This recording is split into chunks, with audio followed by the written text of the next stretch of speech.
Hey everyone, and welcome to the 8-Figure Agent Podcast.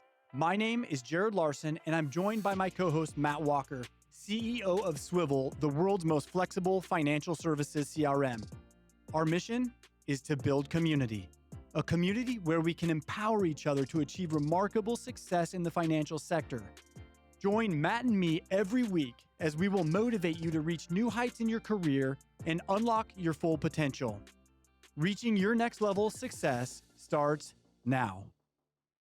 Hey, and welcome back to the 8-Figure Agent. Today, I am the only host, Jared Bruce Larsen. I get to interview the one and only Matt Walker. And today we're going to get to know a little bit more about Matt.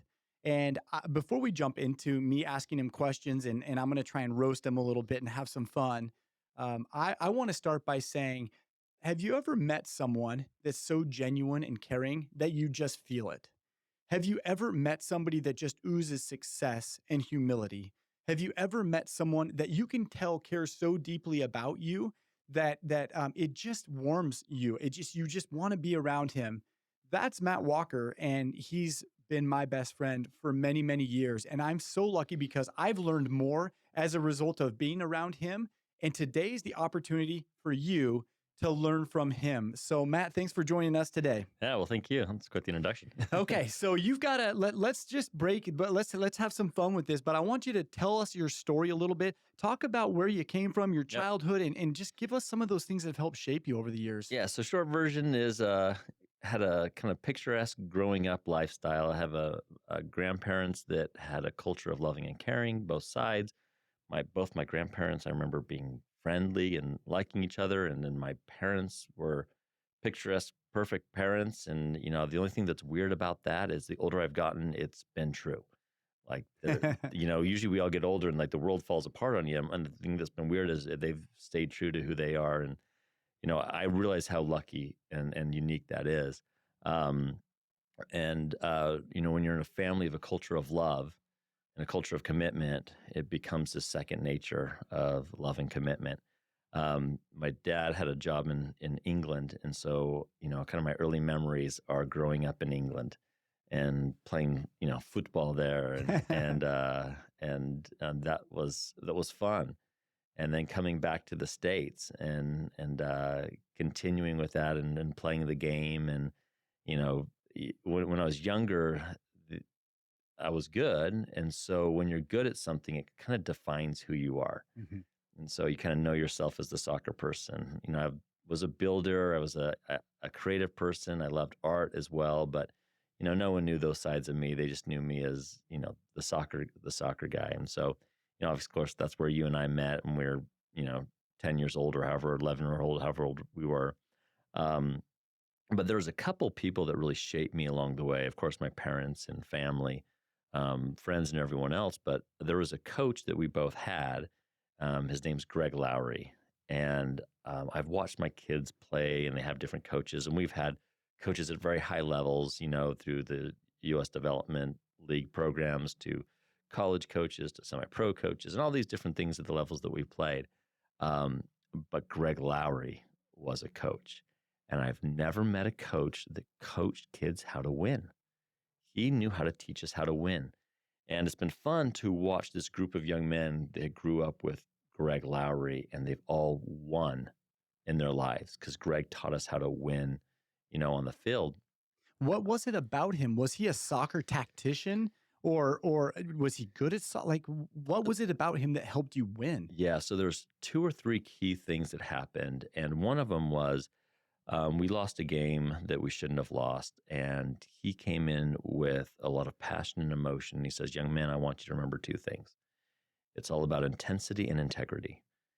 And he elaborated on what intensity and integrity were and how we bring enthusiasm to what we do and how we bring it to anything that we have. And in the process of that, you have full integrity through the whole process of being honest with yourself and your own progression and everything else. But, it wasn't until really watching my daughter's coaches over the years and starting to recognize a little thing that he did that I thought that was kind of life-changing. In the game of soccer, sometimes your success depends upon how well other people get into open space around you. And it takes a lot of effort off the ball to get into open space. And when you're watching the game and you're not, you're new to the game of soccer, all you're doing is like, why don't you kick that little ball in the goal? That's all there is to it. Those who know the game better are sometimes amazed by what's not happening on the camera. It's the movement of people around to get open and to be there. And what I learned is he taught us to win together, and that winning wasn't a one-person thing, and that your job was to do something so the other person, knowing that the other person was going to do for you what they needed, you needed to get open, and that they would do their job. And your job was to not only succeed, their job was to not let you down. And as soon as you gave them the ball, your job was to not let them down. And it became this connection of, you don't let the other person down. And if you want to win, you can't let the other person fail. And when it's your time to perform, you need to perform not only so you succeed, but others succeed. And this is how we succeed. And I started realizing in team sports or in anything that you do, if you go in life to have you succeed, it's a pretty selfish, miserable life. But if you can go in there building a life where we succeed, and this is where I go back to my family culture of love, that we succeed was existent very much in my family. The soccer field, we succeed, was a big part of our family. And so, I created this internal part of my life that was, I am not interested in succeeding. I'm interested in we succeed. And it's almost addictive to let that happen and to see others around you grow as you grow and you build together. That's incredible, Matt. Well, I know that part of that success is your family. I know you've got an amazing wife and 2 children. Walk us through a little bit of that story, maybe that college and first how you even got into the industry in your life and where you moved. So a lot of people have heard this story, but maybe not advisors have. I usually tell it at some of my seminars, but the short version is, and I'll tell my version, all right? You can go talk to Chelsea later about it, but I went to Brigham Young University and played soccer there.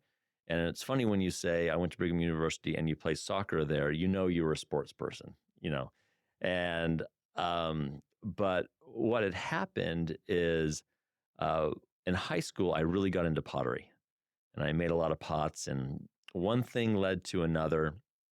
And I would have throughout my house, if you go to my old house and there's just pots everywhere. And I remember my mom's friends kind of coming in and being like, oh, this is nice. I want to buy one. And I was thinking, little entrepreneur Matt Walker, well, yeah, let's start selling them. So I started selling these pots, and my mom's like, well, before you sell them, I want to take a picture of it. So she started taking all these pictures of my pots that I was selling and getting rid of. And then one day she came to me, she's like, Matthew, we should really try to get a scholarship for this. And I was like, for pottery? She's like, yeah, you could get a scholarship. And I'm like, okay, well, let's see. So we apply for this pottery scholarship. And I'd like to think that I remember doing it all myself. I'm sure my mom did 99% of it. But we sent it off, and I remember getting the letter and reading, you get a full tuition scholarship in pottery. And I actually called the soccer coach, and I was like, did you have anything to do with this? Like, is this a roundabout way to get another scholarship? And the guy's like, that's the weirdest thing I've ever heard of. I don't know if that even exists. And so I went to school on a pottery scholarship. And so I did finance and economics and playing soccer, and this hidden world that no one knew about Matt Walker is he was loving pottery. So I'm in my pottery class, I'm making my pots, and I see this person in the distance, and they're in the sculpture class, and the sculpture students are always like grinding metal and welding, and anyways, one of those welding sparks came off one of the things that she was making and hit her jeans. Now you got to go back all the way to like 2001, where everyone had those frayed jeans that were really cool. Well, one of those sparks hit the jeans, and her jeans caught on fire. Now, this is where the 2 parts of the story differ dramatically. Let me tell you my part. I heroically grabbed a bucket of water, ran over to her, and splashed the water, putting the fire out. And as she turned around, she took off her little welding helmet. It was like those shampoo commercials. I don't have any hair, but the girls do that, thing with their hair. Yeah. And that was the first time I met my wife. And it was like one of those things where I was like, I was smitten right away. And I had to use, I guess the gift that God had given me to be somewhat influential to other people to the fullest extent for her to be slightly interested in me. And so we dated for a while, and we got married, and we were actually married at school. So we had a whole year where I was married at college, which was a blast. Which I know people probably think that's weird, but to me, it was just so much fun being married in college. It kind of gave us a little jump start on our relationship, and she's an amazing artist, amazing human being. She's just the best thing in the world, and we were very fortunate to have two beautiful kids, Alden and Ella, and that's my happy place. Yeah, and I love that story. Just for the records, we're gonna have to have Chelsea on an episode so she can defend her side of the story. I need to hear that. Not as dramatic. But let's talk about this. So now we're married, and talk to us about how you overcome challenges, because you've had challenges you've had to overcome. Yeah. And how do you approach it? What's your mindset? Share a story with us to illustrate this and invite us in. Yeah, so I'm incredibly optimistic, and I'm a big believer in people. So I see the good in everyone. I'm not really interested in the bad. We all have bad. Let's make something out of the good. Our good is good enough that we can work off that. Yeah. And we can become better off that. And that's really what we love about people anyways, and the bad is something that we have to kind of deal with because we're all human beings and we forgive each other, and it sucks, but that's kind of where it is. And so I've always been that way. I wanted to jump into, right out of school, I wanted to jump into the financial service industry. And actually here in Boise, Idaho, there's a guy who was an estate farm agent, and he did a lot of life insurance and property and casualty, but he's the one who actually really got me interested in kind of this financial service industry business. So I got excited. I out of college realized I could do it anywhere. And so I was actually maybe one of the rare people that was kind of looking where in the United States I might want to live to start this business. And my in-laws lived in a place called Johnson County in Kansas City. And at the time, it was the 7th wealthiest county in the nation. I'm like, no one's heard of Johnson County. It's in the middle of Kansas City. My wife's family from it. I can move back. I can get some support, meaning I live in their basement for a while. And we did. We lived in their house for almost a year, and they were wonderful, and they were kind, and they were just incredible human beings. I just hit the lottery with the wonderfulest people in the world in my life, and they just took me in and just treated me like a son and helped me. And Craig was helpful in getting me started in the business, but it was hard. And the first challenge was I had no money. And as much as I love my in-laws and I love my wife, we really needed our own place. And so, and Craig, my father-in-law, taught me some wonderful things, and it is expectations up front. Hey, you're moving in. Let's talk about some things. And I was like, this is weird. And then I got into the heart of it, and I was like, man, it's so good we talked about those things up front. That was really good, and it kept a happy, healthy relationship. And we said, okay, let's get this thing started. And I remember from when I was in Salt Lake or Provo, I did an intern in Salt Lake with a guy who's an advisor, just kind of learning some things. And he did these trade shows, and he had this jar of money. And maybe some of you have done this, I don't know, but they have this jar of money, and they go to the trade show, and as people walk by, they go, guess how much this jar of money weighs? And you're literally shoving it into people's hands, and they're kind of like, well, I don't know. And they kind of look at the jar of money, and they're like 4 pounds. And you're like, all right, put your guess down here. Whoever guesses it right wins the money. And people are like, oh, what is this? And it's like, I'm interested in these life insurance, wealth management, like all the different financial services you offer, right? And they're like, okay, I'm not interested in anything. I'll put the weight down. And, some people would do it, but that's how I got my leads. And I'd get like 300 or 400 of these leads.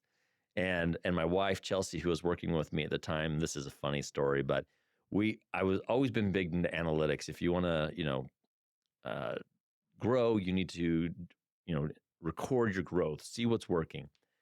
Well, I would kind of notice how many leads I could get when I was in the booth by myself. And it was like maybe 6 to 7 hours. But if Chelsea was with me, I'd get like maybe 13 to 14 an hour. But if I left, Chelsea, who was so much better looking than me, could get about 30 to 40 an hour. And so the poor thing, I was always like, statistically speaking, I shouldn't be here. But she's like, don't leave me alone, And so anyways, that's how we did it. We got the leads, and I called people. We were broke, had no money. And I would say this, broke. We were never broke. I think we had the mindset side of we were always successful. we were just poor. We just didn't have money. Yeah. And then we finally started getting enough momentum and started growing it. And that's the, a story for another day, but that's kind of basically how I got started. Wow. And obviously, Matt is being extremely humble, number one in soccer, exceptional athlete. And something that I really respect about you is there's people, do you show up who you are in all facets of your life? And on the soccer field, Matt showed up and he was an example by work ethic and how he showed up on the soccer pitch, but he also spoke. He was also vocal, and he was a vocal leader. And I've seen that throughout Matt's life. He leads by example, and he also is not afraid to say something or stand up for what he believes in or what's right. So, Matt, how have you gotten to where you are today, having exited multiple companies, and owning your own company now? What's the largest contributing factor to your success? Um, so vision is a really big deal to me. Um, if and projects, and vision and projects, like I have this ability to see something, and I guess one more thing I should add to this: I know what I want, and I didn't view that as a gift. I viewed that as something that like everyone had, and I want you to know that I view it as a blessing that I know what I want. And if you know what you want, you know what it looks like. And if you know what it looks like, you know how to get it. And what I mean by know how to get it, that might be my vision gift, is I can see if I want a business and this is where I want it to be, and I just kind of reverse engineer it in my mind in the stages and steps that it has to be. And then before you know it, it kind of looks like this easy 1, 2, 3, 4, 5, 6, 7 of what we need to do. And so, if you talk about like what is my success, and I would to say, meaningfully, what has led me to, I don't believe that any success that anyone has is a by yourself type of thing. I think it comes from some people, or maybe a little bit more, but I think most people's success comes from the we mentality. Yeah. And I really believe that. And so if I took the we mentality out of it, I would say my vision, my ability to see what I want, know what I want, and know the steps to get there. And it's almost a hobby for me. So my story. I built this tree house, and I'm not talking a little tree house. This is ridiculous. I mean, we got showers, we got bathroom, we got a bidet, we got an upstairs bedroom with the loft, the stairs come down. We have it sitting in the trees that overlooks the lake. I mean, the thing's ridiculous. And I drew it. I just envisioned it and drew these different pictures and tried and thought I would walk out in the woods and I'd look at the trees and I'd see how they fit and how they flow. And I just kept drawing and picturing and moving and measuring.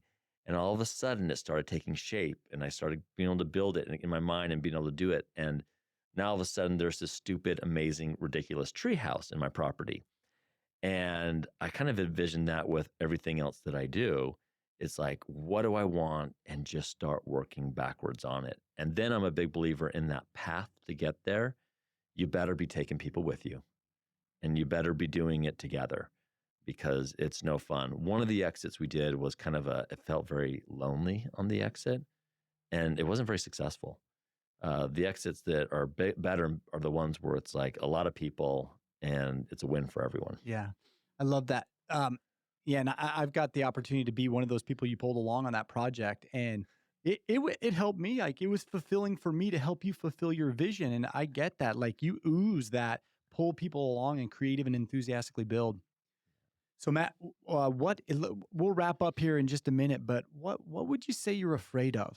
What's your biggest fear? Yeah, so I'm a big fear of letting people down. Big fear of disappointing people. That's really, really a big thing that I have. And there's some unhealthiness with it, right? Like, people that have that fear tend to hide their weaknesses from others. They tend to hide their mistakes because they don't want people to be let down by who you are or what they are doing. So being authentically to yourself is a challenge when that's your biggest fear. And so that's one of the things that I have to fight constantly is, just letting myself be myself, and then also working to not let people down. I also think that, I'm a big believer that God helps us with our fears if we'll let him. And I think he helps us in all in different ways. For whatever reason, he has created some opportunities, I say many, but some opportunities in my life where I had to live that fear. And you become humble when that happens. And if you're humble and you let it change you, it can become this wonderful experience. And then you can look through these negative experiences with rose-colored glasses. And I find that there's people who learn in life and grow in life, and they have these horrible experiences, and they let those horrible experiences taint Or define. or define their inability to forgive. It, it ends up hurting themselves. And I'm talking. There's some horrible things that are happening. But one of the things I think is beautiful is you forgive people or forgive yourself more often in today's world, um, and strive around those ideologies. You can start looking at past experiences with humility and gratitude, because it can change who you are. And so, while my fear is letting other people's down, I think that it also has helped me um, shape myself into a more authentic person, because I'm trying to let that fear be a positive thing instead of a negative thing in my life. So as you're sharing that, Matt, I've seen that struggle, but you've been able to utilize that fear of letting someone down and turn that into when you fail, because you failed and I've seen you fail, Yeah. you're able to get back on the horse. How? Yeah.